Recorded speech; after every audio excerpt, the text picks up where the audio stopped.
West Ham Sport QPR podcast, where joining me once again are Kevin Gallen and Paul Stokes, fresh from Rangers' victory at Stoke. Afternoon, lads. Saturday's 1-0 win at the Bet365 Stadium, courtesy of Adama's second half strike, preserved Rangers' championship status, and for the first time I can remember, and possibly ever, we'll see the team finish the season with more points away from home than at Loftus Road. This hugely frustrating season has seen Rangers pick up a respectable 27 points on their travels, including 7 wins and 6 draws.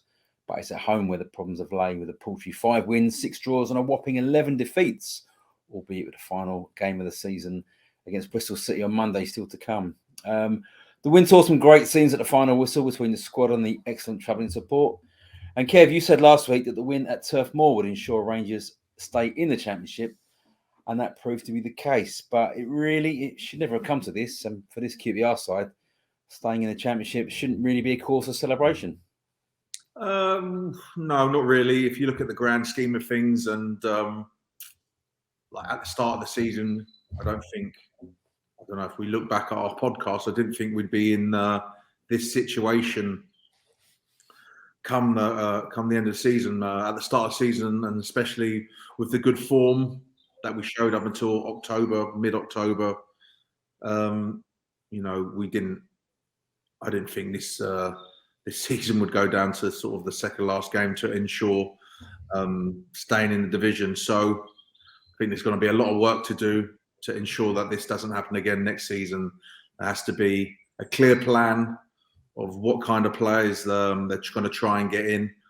Be interesting to see if they use the loan system as much as they did this season, because it worked out at times. Like, everything was going well at the start, but there was a lot of talk and a lot of frustration from the fans regarding the loan players when the going got tough in March and April, and a lot of those players sort of went a little, not all of them, but went missing a little bit and couldn't get out on the pitch. So it'll be interesting to see what the strategy will be in the next couple of months regarding ins and outs and signings and letting players go and renewing contracts and things like that. So, it's a very important 2 months, because, we finish on Monday, and then you got 6 weeks, and it's pre-season, and all 5-6 weeks, and we all start over again, all looking forward towards the start of the season. So let's see what happens. Paul, you were up at Stoke on Saturday, and I guess given how bad the situation looked after the Coventry game, just after Easter, I guess the sense of relief was understandable. But what was the mood in the stands like amongst the 2,500 Rangers fans that made the trip up there? It was good. There was a lot of people who thought, I think the Burnley game was so out of the blue, a result that no one thought we were going to get. I think everyone who bought tickets for that match when they went on sale was expecting to go and see like a game that if you lost, that would be it. And I think the fact that everyone was going to a game where actually there was another life had you lost against Stoke, it just took the tension out of it. So there was quite a celebratory atmosphere. The crowd seemed to be, even before the match, and very much behind the players then once it kicked off. Very sort of positive. It wasn't that sort of nerves that I was expecting. I remember going to Sheffield Wednesday away when we got promoted from what is now League One back into the Championship. And there were, the start of that first half, it was still quite nervy, because obviously you had to get something on that last game. And there wasn't that nerves at all. It was very very good support and very sort of positive, which was great. There wasn't any moaning about how we got ourselves into this situation, which I thought was good for the context of that match.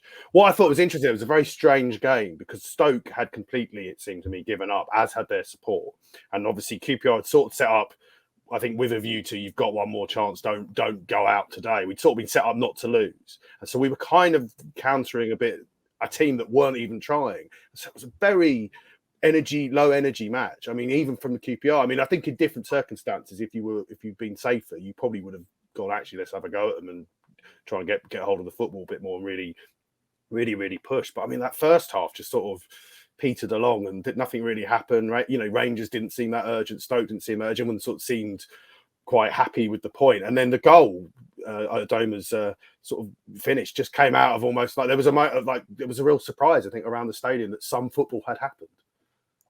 Yeah, It was quite a nice move, actually, the goal. I mean, good work from Irabunum and Lowe and Dykes and Adama on hand to do his best to miss, but he went in off the post. But I guess, someone like Albert Adama, Kev, when he signed, I mean, I know we were sort of, we discussed it between us that, we were slightly sceptical about the decision for him to sign. Was it a gimmick signing that QPR have made down the years? I think, the G-Sun Parks, that kind of thing. But in fairness to Albert, he's more than justified his the decision to sign him over the 3 years, scoring that goal. But he's also, contributed with goals and assists in the other time. So it's proved to be kind of, if you like, a warranted. It was him that scored the goal that won the game. Yeah, I'm sure that's a great thing for Albert. Sort of getting that goal as a QPR fan, getting that goal that sort of secured safety this season. So I'm sure he's very proud of that, and that will go down in his memories for a long time, and I'd say the supporters' memories for a long time. I mean, he's got another year left. Is that right? Because he did sign. Not too sure. Yeah, there seems to be some an option, but it's always a case of who's got the option. So, look, he's brought a lot of enthusiasm, and he seems to me to be like a really nice guy. And I think there's no doubt about it. He hasn't got the legs that he had because he was a flying winger. But what he does do, he gives his all. And for that, I commend him. He's got a good attitude. There's no doubt. I bet he's got a good attitude at the training ground and in the dressing room, and that counts for a lot. You got to have good characters. You've got to have good experienced characters for the younger players to sort of look up to and try and follow. And was he 34, 35? I don't know. 35, yeah. Oh yeah. I mean, to be still playing, he's obviously kept himself in good shape and kept himself injury free, which is excellent. And if you want to have a career longevity in football and playing, you have to stay away from injuries. And sometimes it's difficult because if you get a bad tackle and it's not your fault, then that can harm. But he's been pretty much fit for the majority of his time at QPR. So for him to score that winning goal and to keep QPR up, well done, Albert. But it'd be interesting to see if he gets another contract. If they take up the option and he stays for next season. So, like I said before, it's going to be a big summer for QPR. You'd have been around a lot of managers in your time. You often hear managers like Tony Pulis are very keen they like having certain characters around. Is that something that, in your experience, that you think works? Or yeah, I do. I think you need to, I'm not just saying QPR should re-sign Albert just because he's a character. You've got to have some influence on the pitch. But if you have senior pros and good pros in your dressing room, they manage that dressing room for the manager. Do you know what I mean? He doesn't. I mean, there's nothing worse than managers coming into your dressing room. It's like you don't have that in football clubs. In my time, I've had one manager who kept coming in the dressing room. Who was all just get out, because that's sort of like the players, sanctum. Players run that part of the dressing room. If you want to go and see the manager, you knock on his door, you have a word and you have a conversation of what you want to talk about. You don't want the manager being in your dressing room because you sort of have to be on your best behaviour. Do you know what I mean? So you need senior players and good pros who the younger players look up to run the dressing rooms. And I think that's not just at QPR. I think that's in football in general. Okay. Now, obviously, as I mentioned before, the home form has been lamentable this year. It's been awful. And we've talked about, you touched on it, the loan signings. Some have been good. I think Timo Rubenham deserves some credit, if anything, for being available. That was really what I was talking about. His availability. Tim has pretty much. I think he missed 3 weeks in the last 3 weeks with a slight injury, but he's always been available. And he's a young player. The only thing I say is, like, he's come to QPR and he's learning on the job. And when it comes to a relegation battle, it's do you need players learning on the job for then they go back to their parent club? I'm not too sure. But at the end of the day, I always do believe you need your own players. I mean, because Tim's going back. Ethan Laird will be going back. Who else is that? Jamal Lowe. Jamal will be going back. Tyler Roberts. Was he ever here? I forgot about him. Yeah, he's going back. We might see him next year the way they're going, playing QPR. So these players are all going back, and I think Tim's been and Ethan Laird at the start has been, the two standout loan players for us. Yeah. I think Jamal Lowe's done okay as well. Perhaps hasn't scored as many goals as he'd like, but I think he has contributed. He's been available and he's played, and I think perhaps been played out of position. I don't think he's a striker. When he's played out wide, I think he's better position.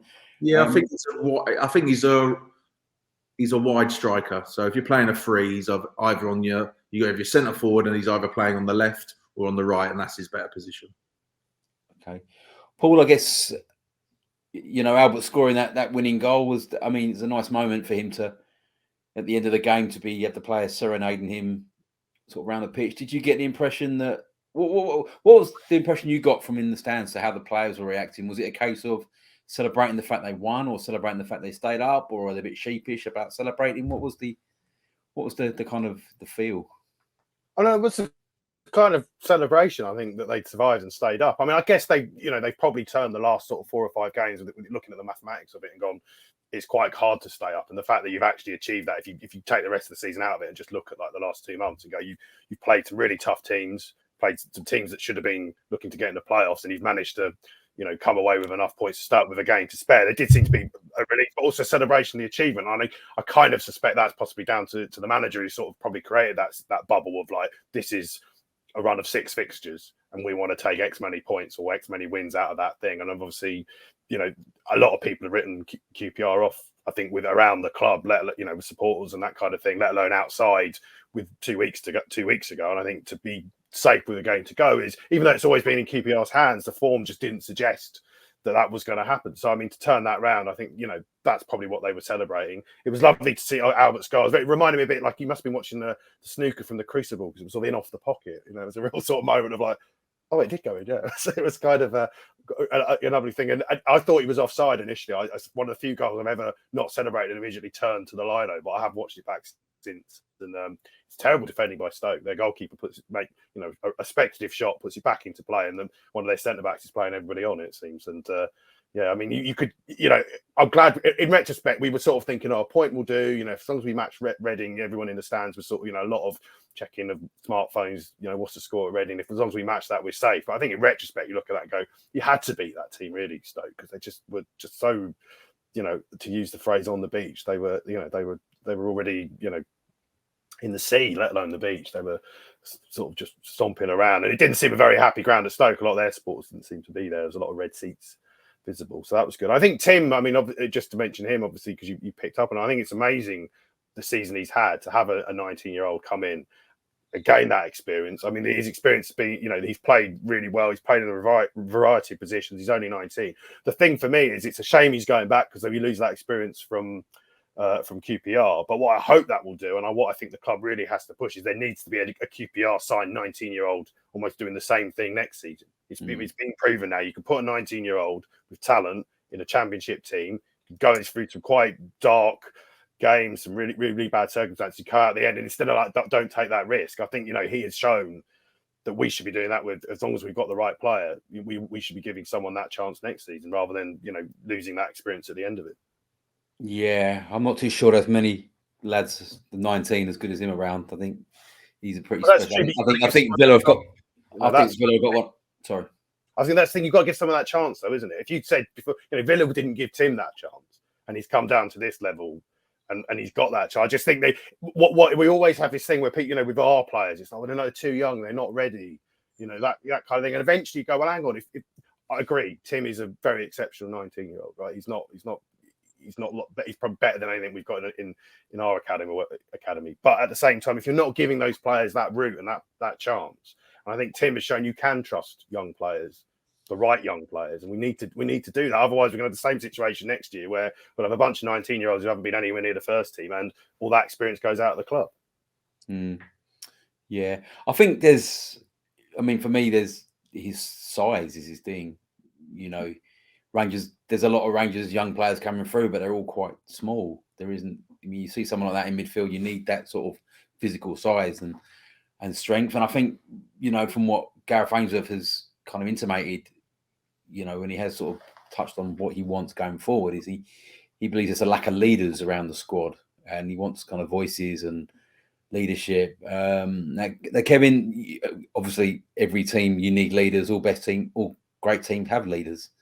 I mean, how much, you know, leadership? I mean, given the way that young players come through, the you know, the attitude towards development is very different to, say, when you come through. There seems to be a more arm around the shoulder approach than the kind of shouting and bawling. I mean, do you think there is still, you know, the young leaders coming through that there was, you know, when you were around? I mean, I don't. If Gareth is saying he wants leaders, that means he's going to try and get some experience in. That's how I read that. I mean, there's no. I don't think there's no 19-year-old leader at QPR that can come into the first team squad. And I don't know this, but I would very much doubt that there's a 19-year-old, 20-year-old leader, centre midfielder at QPR who can come in and do the job Tim has. And going back to Paul, give people a chance, but you've got to deserve the chance. And obviously, look, you said it there, Ian. Tim's a big lad. Physically, he's pretty much there.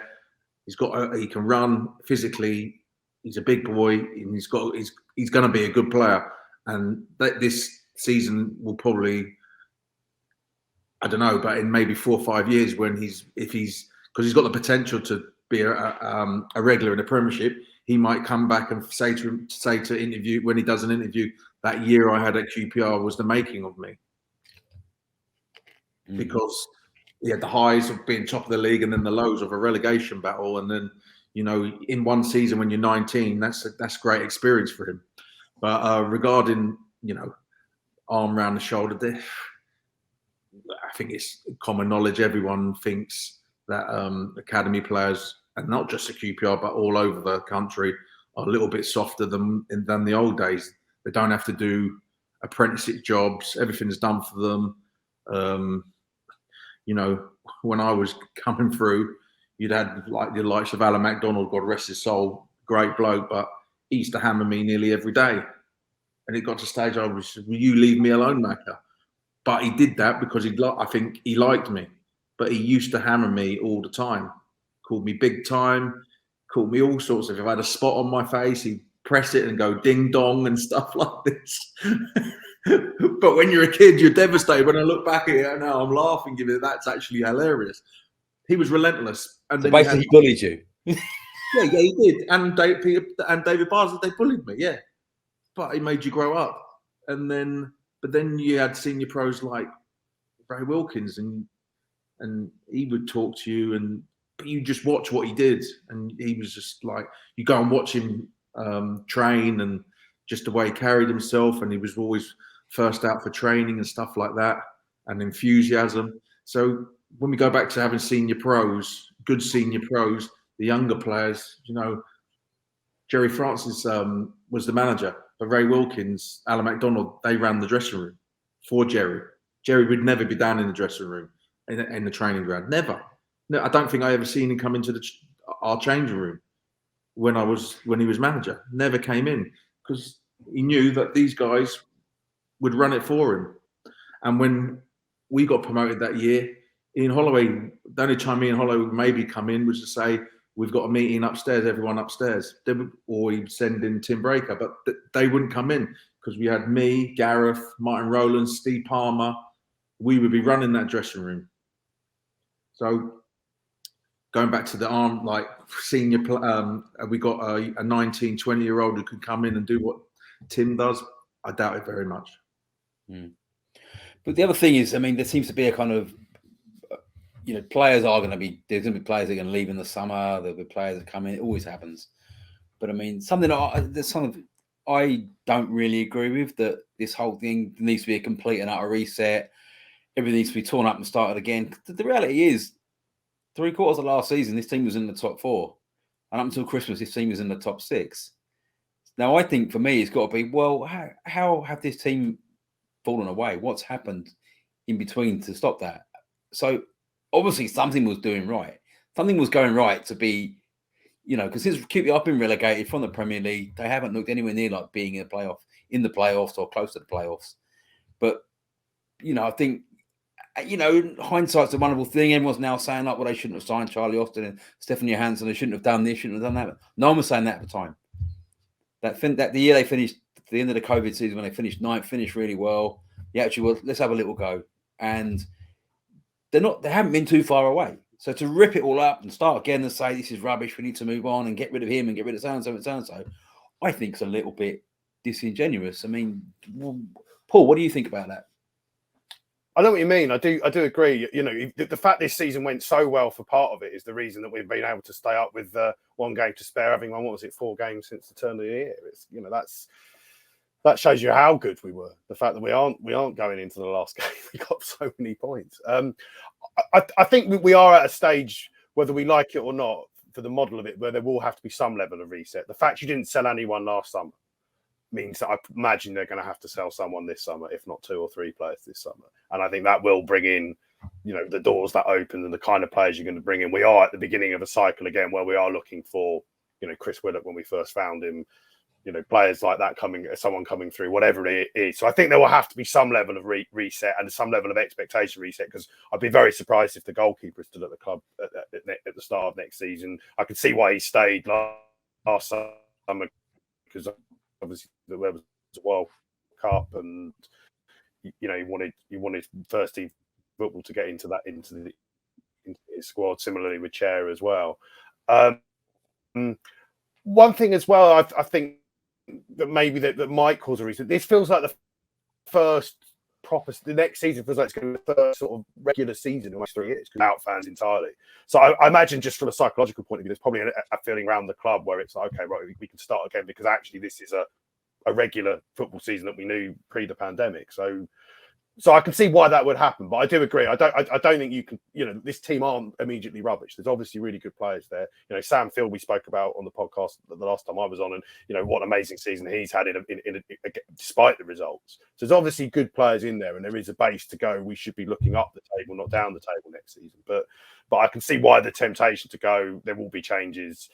Let's have a reset in terms of our expectations. I can see where that instinct comes from. I think the big reset will be. I do believe in this. What style of play we will be playing next season. I think there will be. I don't think Gareth will play the way that we have been playing in the last 2 or 3 years. That's just my opinion, and he will try and get players to play the way he wants QPR to play, and that will be a lot different. I might be wrong, but I do believe that we will not be playing like we had played under Warburton and McBeal. I can't see it, and for that means he's going to have to go for a different style of play. Yeah, I think I mean, so I'm looking at clues to how he's setting his team up. I think he wants pace, he wants wingers, he wants pace up front, and I don't think there's anything wrong with that. But we all want that, Ian. Yeah, but I think you'll see. He'll go for that sort of. I mean, I think I'll be surprised if Chris Willock was here next season. I mean, he obviously doesn't fancy him. He's not really picked him. Whether he's been fit or not is another matter. But I'd be surprised if he was here. And I think Jamal Lowe's on too much money. I can't see him coming back. But that type of player.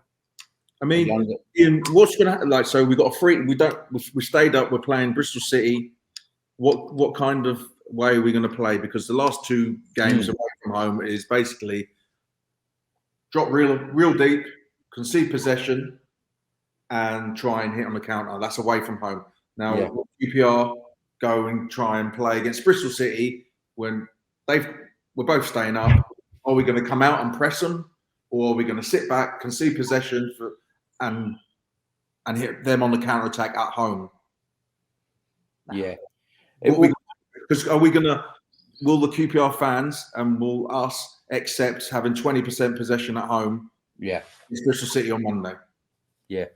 I mean, that'd be interesting. I mean, it will be interesting to see what he does because, I mean, the game at Ashton Gate early in the season, in my long years of covering QPR, that was as good a first half performance as I've ever seen from a team away from home. They were absolutely brilliant. They were Willock and Chair and Roberts just absolutely torn to bits. And Laird and Powell pushing on, and Johansson pulling the strings in the middle of the park. They really were good, you know. And Pearson said as much after the game that he'd be surprised if they weren't pushing the top 6 the whole season. That's how good they were. I don't see that happening I don't see most of those players playing on on Monday. So it will give us. I think Monday will give us a kind of an eye opener as to what he wants to do, because I think, in fairness to Ainsworth, this is the first game he's going to have where he can sort of look at things, because every game has been pretty much a must-win game since he took over. Yeah, but I think that, just quickly, I think the last 2 games against Burnley and Stoke, he's set up and is tactically set up not to lose. Yeah. Now, it's easier to set up not to lose. It's hard to go setting up to go and win a game. Yeah. So that's where the interesting thing for Monday comes into me. Is he going to set up to win the game? And we all think, in my opinion, we're staying up. We're at home. It's the last game of the season. The fans haven't had much to cheer about other than the last 2 games. But they haven't had much to cheer about at home. You've got to set up to go and win the game from the off. And I'm interested to see what happens. I know he feels the squad is too top heavy in midfield with ball players. There's too many of the similar type players, and I think he has a point there. Yeah, I agree. There's a lot of players that are similar. They do the same thing. The Amoses, the Richards, these types of players are all ball players. So I think, you know, for want of a better word, he'll be chasing kind of a midfield enforcer, so to speak, just to play in midfield. And I don't think that's would be a terrible thing. I think you do need, particularly in the Championship, you need that. You need aggression. You need to have that. And I think Rangers, that is something they definitely have not had. There hasn't really been an aggressive side to them. It's been very passive's unfair, I think. But I do think that sometimes when the going gets a bit tough, there is a few people do go missing. But I mean, it's, you know, what I do worry about is he going to sign players? He's going to be looking at players he knows from the lower leagues. Is he going to be signing League One players or players that are playing in League One that can play in the Championship and beyond? That would be, you know, the keys to who they sign. And also, you know, there is, you know, the recruitment staff back there, players they've got, Andy Belk, etc. What players they know and who they think they can get, all these types of things. So, I mean, I think just another one here. It's like, because the philosophy of the football club for the last 4 or 5 years was develop by younger players, develop them, and hopefully sell them on. And that was going pretty well at that start of the season with, like, case in point, Willock, where we were like talking, he was pretty much the best player in the Championship, and now he can't even get on the pitch. So his value's gone down significantly in the last 8 or 9 months. So my point being is he going to sign in the summer? Is he going to sign experience, which we need a little bit, because there's no doubt about it, you need experience in your team? Or is he going to go and get younger League One players that can progress and maybe QPR sell on in the future to then reinvest in the squad? Because we're losing money, like left, right and centre. There's no going around that situation. Yeah. I mean, I do think there is a case of you still have to go along that model in some degree, because experienced players cost money, don't they? The more the older player, you know, demands a bigger wage, and, you know, perhaps it's less malleable as to what the manager wants to do. And I still think there is, and the loan market has to be used. I mean, even Burnley went up, you know, won the league by a country mile, but they still had 2 or 3 loan players in there. I still think that's a market Rangers do have to exploit. Paul, what do you see? Do you think we're just going to see a, you know, completely different looking QPR team next season to what we got now, or do you think there's a case of just add a bit more to what they've already got, and then see where it takes them? Yeah, I mean, I think there's obviously a big issue because it's happened 2 seasons running where you get to Christmas-ish time and the team form drops off the cliff. I do think that is going back to what Kevin was saying about having leaders in the dressing room, and also having the kind of players who can come on, or they actually, you've got that direction, got that ability to just manage games out. And that would suggest that whether the leader is one or two maybe experienced players. I mean, Gareth spoke, and I remember when he took the job, he was speaking about how he likes to have leaders in the dressing room. It sounded a very similar model to the one that Kevin was saying about when they were both in there himself. So he's obviously got to pick up those players. But I don't think your signings have to all be one kind of player. I do think, Gareth is acutely aware of the criticisms that are labelled at him in terms of the start. We've heard him, talk about looking at goals that his teams at Wickham have scored, that they aren't direct. I think you could get to a position with keeping some of the players we've got. Obviously, we'll find out who the market wants to leave. I mean, that's the biggest thing. If someone makes QPR a decent offer for, a player might not even be expecting at this point, we're going to have to sell, because obviously the last lot of accounts imply that kind of business has to happen. But I do think, you look at the sort of almost the trends in football at the moment. I do think that mix of having been a bit more direct, a bit more pacey, a bit more aggressive with the ball playing players, it does seem to be the trend that's emerging at the moment. I mean, people are going on about the City team being happy not to have more possession against Bayern Munich. Now, I know that's a universe away from where we are. But it's interesting the way these trends tend to trickle down across football. One big team brings everyone back from corners. Suddenly, every team now brings everyone back from corners. It boggles my mind how those sort of trends permeate through the game. So I could see, actually looking at the kind of the football the Championship is going to have more generally next season. I think we might have a slightly altered version of what we have at the moment, but I think it will have to be a mix. And I think, like you say, Ian, just you can bring in a few to add to that, still create the pathways for developing players. But I don't think we have to suddenly have all change and we can only ever play long ball football, or we can only play, tiki-taka football. I think the reality for next season particularly is going to be a mix. And I think the club and the manager are kind of aware how to kind of get that blend together. Mm. Now, as you say, you touched on there, the return of the old school number 9 is becoming a bit more in vogue. I mean, when the goal that Haaland scored against Arsenal last week was literally, the ball over the top and then, driving forward and scoring. It's if the greatest coach in the modern era, Guardiola, can do it, then there's no reason why. It just shows it's not a bad thing always to go that way. But I mean, Rangers, they've got number 9 in Dykes, who does polarise opinion. He perhaps doesn't score enough goals, but I mean, is he someone, Kevin, you think they should be looking to kind of tie down a bit longer, just because? Well, how long's his contract left in? I think he's got another year. Well, they're going to have to either sell him in the summer. If he's only got 1 year left, they're either going to have to sell him in the summer or try and get him to commit for a few years, because I think we turned down 2 million around January, rising up to 3 million from Millwall in January. So you either give him a new contract or you sell him. It's simple as that, because you can't have a player in January going into the last 4 or 5 months of his contract, because he ain't going to stay. He's going to move on and obviously get bigger wages. And, he can always say, well, 18 months ago, Millwall was offering me 3 million, was offering the club £3 million. I want that 3 million in my wages over a course of 4 or 5 years. So they have to tie him down. They have to be in negotiations with him to tie him down. They have to. I mean, Chris Willock, has he got another year left? Yeah, I think it's an option, isn't there? The option. Yeah.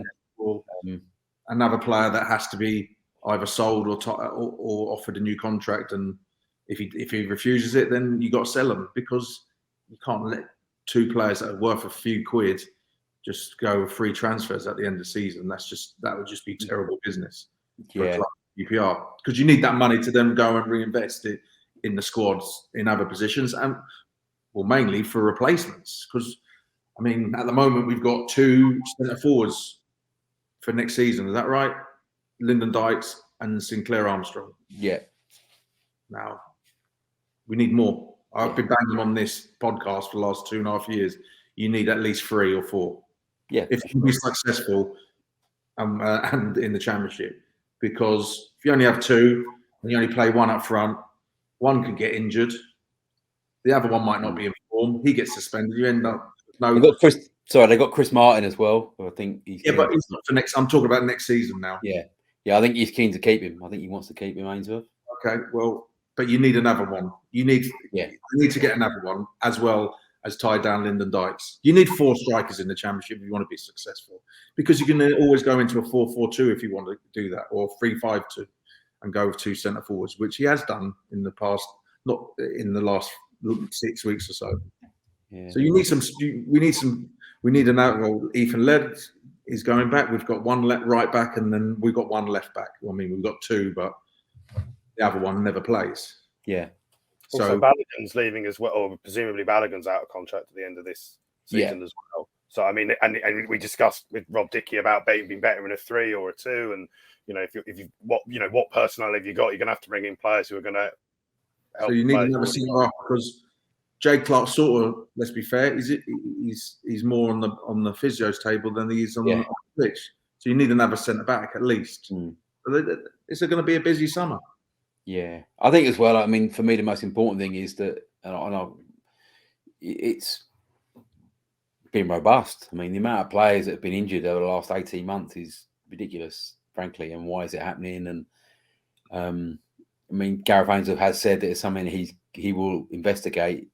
It's something that he, as soon as the season's over, work out why it's happening, and and basically signing players are going to can play 35 games a season. It's unrealistic to expect a player to be ever present and play 40, 46, 50 games a season, but you'd hope that you can play minimum of 35. And that really has been the offer. I mean, if you put like Clark Salter, Tyler Richards, Tyler Roberts together, they probably haven't made 35, 40 appearances between them.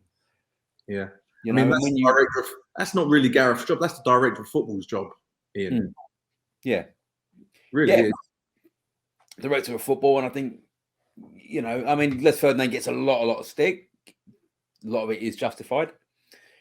I think, one thing he has been very good at over the years is the players they haven't signed that we don't hear about, the managers wanted to sign. But I think the whole Mick McBeal thing has completely shafted the club, for want of a better word.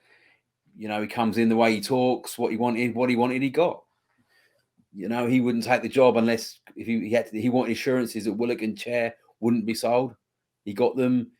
He was allowed to bring in, Clark Salter, called in the best left-sided centre back in the Championship, gets him 4-year contract. Tyler Roberts, I know him from yada yada, and then leaves. And then the club gave him what he wanted, and that was the biggest mistake they have made.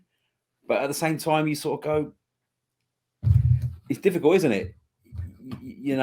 Because you hear Mick McBeal speak, he can charm the birds out of the trees. He's very persuasive. He's very, the way he talks about himself, you kind of walk away thinking, this guy knows what he's doing. And we've said it before when he left Kev that we all felt a bit hoodwinked. And I think the legacy of what he wanted to happen has really derailed QPR season, particularly from certainly in terms of a recruitment standpoint. And if anything, that's what the CEO and the director of football have been guilty of. Yeah, I mean, they were taken in, and that's the job, isn't it? Ian? It's like the manager comes in and he wants this, he wants that, and you say, "Hold on a minute, no. You're the head coach," because that was his title, wasn't it? Head coach. Head coach, yep. So it's not manager; it's head coach. You're the head coach. You coach the team. You coach the first team. That's the model QPR have, and that's the model a lot of clubs that model is there to stop the turnover of players when a manager or head coach gets sacked every 6 or 10 months or 12 every year. That is the model. Is you're coaching, there's your team, you coach them. That's your job. We're getting the players in, and that's where they've gone wrong, because the players that he did bring in and the loan players that he did bring in, it looked from the outside, they all down tools a little bit. Yeah. And I think there was, when he came in, it was completely different. He had his fingerprints on everything. The team photo was taken at the training ground, but the backdrop is at Loftus Road. That's because he wanted it. The players' lounge, players wearing suits to games. dealing with the academy, he kept mentioning alignment. Alignment's the key word in football. Everyone talks about alignment nowadays. But, he was on committees with the academy. He was all over everything. Transfer meetings. He was in part of that. And they were sucked in by it. That was his thing. I want to have a say in recruitment and everything. And then this is a project I'm part of. And I know I've beaten this drum for a long time. And then to leave after 5 months, in many ways, I feel a little bit sorry for the decision makers of the club, but they were sucked in by it. They were sucked in by him. And I think, it's really stiffed the team. This is what so now in the summer is Gareth Ainsworth, who's now also the head coach. Is he going to choose the players? Yeah. And what happens in 6 months' time? It all goes wrong. He brings in 5 or 10 players for his style of football, and then we go back to that other style of football, and then he goes, "Well, I don't want these players." Yeah. So that's 100%, and that's who's going to be running the club in the summer. I mean, whether or not that changes or not, we don't know. But that makes it really important. I think that makes this summer perhaps more important than ever. Who is making decisions on recruitment, and usually this is what happens. Usually in a football club, a manager will have a couple of recommendations, but then the people behind the recruitment will go into the background checks and whatever, and say, "Do you know what? He's right. He's actually a good player." Do you know what I'm saying? They will let the manager or the head coach have input. Well, that's part of the they have to respect his. They wouldn't give him the job if they didn't respect what he knows or what he's doing. So he will say, a new manager will say, "Okay, I keep saying manager." A new head coach will say, I think he would be really good for us. They'll go and have a look, and then they go, "Yeah." They'll either say, "Yeah, do you know what? You're right," or they'll say, "No." Yeah. Okay. So, Kev, I mean, the new training ground is almost upon us. Yes. It looks amazing. It looks fantastic. It's probably the biggest infrastructure change in QPR's history, in modern history anyway. How big a thing is that for a player, new signings, to have someone like that to come to work? And do you think having a training ground that's going to be one of the better ones in London, never mind in the Championship, do you think would entice players, maybe encourage a player to sign for a club? I wouldn't say it's the main thing, and this is very cynical of me, but the club usually giving that the biggest wages usually gets the player, unfortunately. So, but you have to have a nice, you've got to have a place where, because most clubs, QPR will be trying to sign players, probably loan players, let go from maybe Premiership players that have been let go or whatever, and they're used to really nice training grounds. So they need, it's good to have a good training. You've got to have the facilities to give yourself the best chance. You've got to have the best, as the top-notch gym. You've got to have a swimming pool for recovery. You have nice pitches, because every week you play on nice pitches. You do.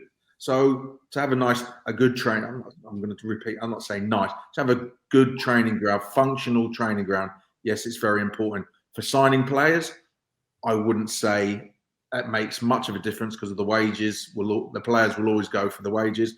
But maybe for younger players, like academy players, who might say, hold on a minute, you're a 13, 14-year-old, QPR want to sign him, or maybe a Premiership team in London want to sign him. They come down and say, hold on, this training ground is really good, and I might have a better chance of progressing my career and getting into first team football quicker than say signing for a Chelsea, Arsenal, or a Tottenham.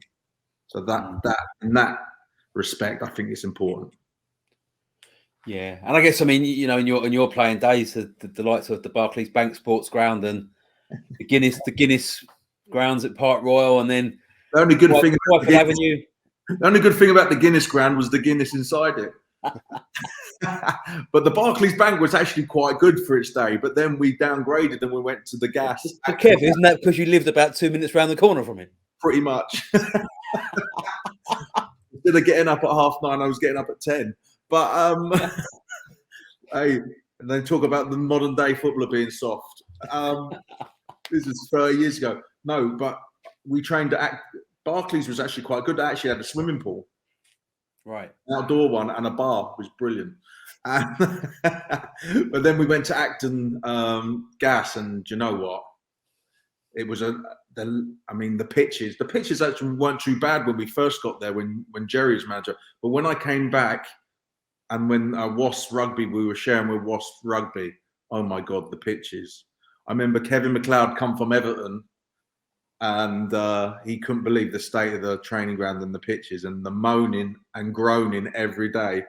He was saying, what was that place? He was just calling it was sand everywhere. They must have got 8 tons of sand and covered the pitch. And he said, this is like Iraq. Bagra. He goes, oh, are we training on Bagra today? So that's the spoiltness of the Premiership coming down to League One at QPR. But we were used to it. And like I said, we probably had one of the highest wage bills in that League One. But I'd say our training ground was probably one of the worst in League One. Yeah. And then, of course, moving to Harleston, where the club have been for like the last 15 years. Yeah. I mean, that was a step up, but that is one cold place, a windy place, because of how the airport and it's just windy. Yeah. It was better, but time to move on. Football's moved on. There's a lot of money in the game. And to get a new training ground, I think it's very important. Do you think the new training ground will help with injuries? Because obviously we were talking about the amount of injuries you're getting this season. Do you think having a purpose-built, state-of-the-art, the latest thing will hopefully have some factor in reducing injuries? Well, I think so, because like I just said about recovery, I mean, football's all about, because it's a Saturday, Tuesday season pretty much, it's all about Saturday, recover, play Tuesday, recover, play Saturday. And you have to have the right equipment, like swimming pool, hydrotherapy pools, because QPR, there's no doubt about it, there's been a lot of, even last season, a lot of muscle injuries, which, are they doing I don't know, but, is it because they're not recovering properly? Is it because they're not doing, there's a word called, it's not rehab, but they call it prehab, prevention of injuries. Are they not doing like prevention of injuries enough? I don't know. I'm not there, but there has been a problem with injuries for QPR and for like the better players over the last 2 seasons. So that needs to be improved. And hopefully the new training ground with obviously better sports science and stuff like that will help it. Yeah. Kev, you were there when the training ground was locked out at Harlington? I was there, yes. The backstory there during the Palladini era, I believe, wasn't it? It didn't pay the rent. I mean, there's a lot of talk about that, but all I can remember is I didn't actually go there, and then it was locked. But it was locked out. Alan McDonald was, God rest his soul, again rang us up and said, "Kevin, there's no training today." And I said, "What? It's Monday. The season starts on Saturday. What do you mean there's no? Yeah, have a day off." I went, "Macca, come on."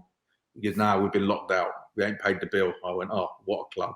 I'll go down to the local gym then." But yeah, that was it. So all this talk about it wasn't locked.